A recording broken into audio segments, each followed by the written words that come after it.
Hi, welcome back to another episode of the Community Made podcast. This is a podcast for all women who want to heal from sexual abuse.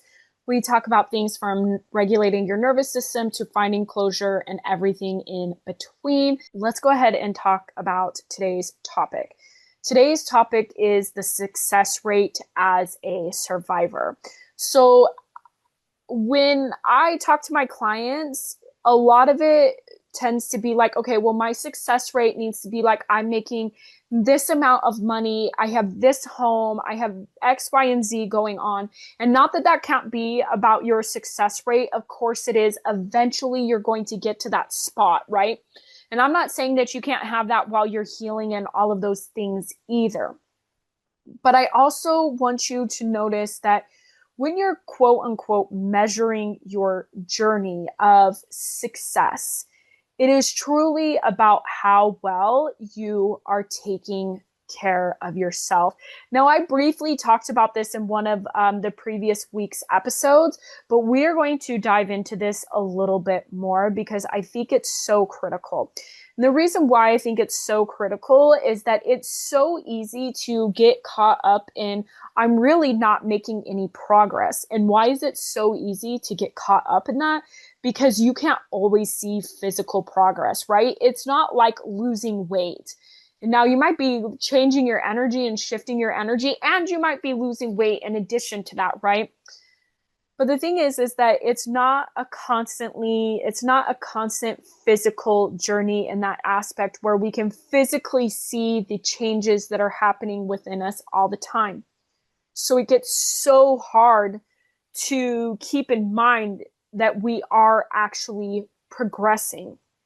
I know this to be true because even still to this day, I still struggle with believing that I'm making progress within my healing journey, right? Especially if we're dealing with life and we're thinking, okay, things should be different by now. I shouldn't be doing this. I've sabotaged. I've done all these things that I know that I shouldn't be doing, but I still do them and all of that stuff, right? We have those moments, okay? It doesn't mean that you're not healing. It doesn't mean that you're not progressing. And so I want you to be very aware because I am not alone. My clients have also said the same thing, where sometimes it's really hard to believe that your healing is working because you can't always physically see it.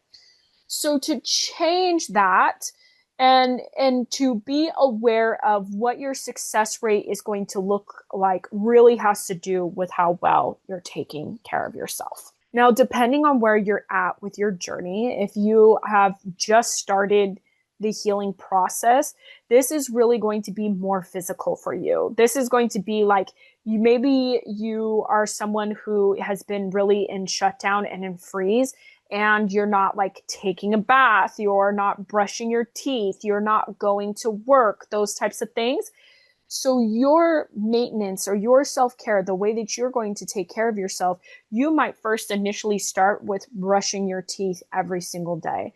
And then you're going to add maybe taking a shower 2 times a week, and then 3 times a week, and then 4, and then 5, and then so on and so on. And then maybe once you have that down, then you might go into showing up for work more often, depending on what's going on, of course. So you really want to be aware of that. This also might look like what you're putting into your body. What are you feeding yourself? Are you allowing yourself to move every single day? If you're in this space where you're really not taking care of yourself physically, maybe you're also not going to the doctor because you have a disconnect with authority because of your experience with sexual abuse, or there's a lot of triggers around getting a pap smear. That's also very possible.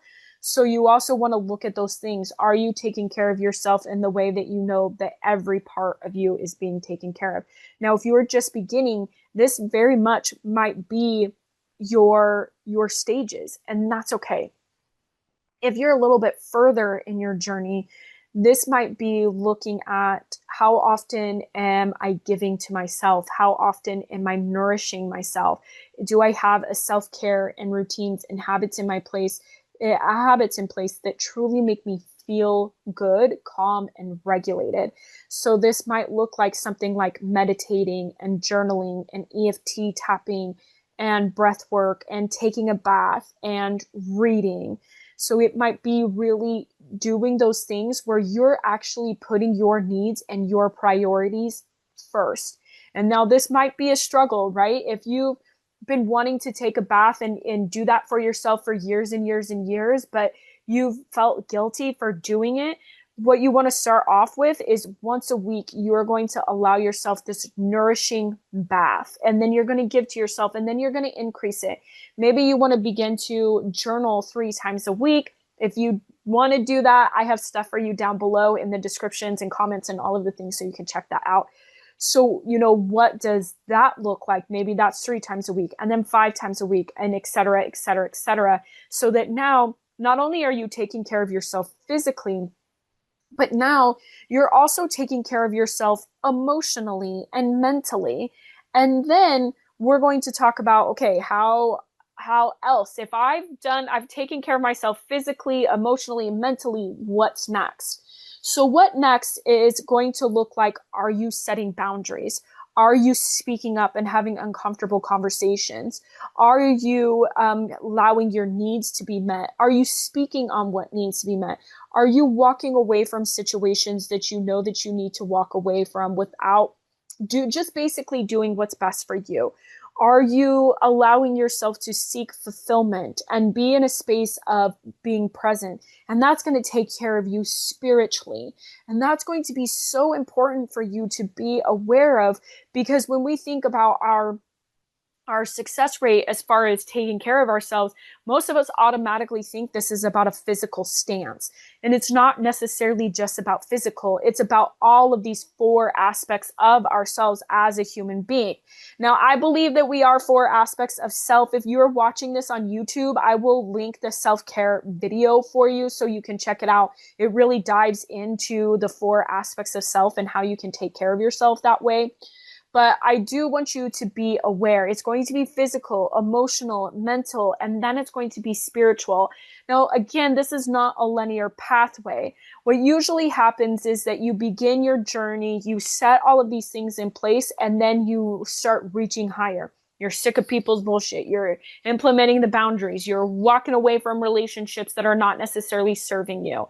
And that's where things really, I don't want to say shift, but that's when things really you really start to notice that you are truly taking care of yourself, even though it feels uncomfortable.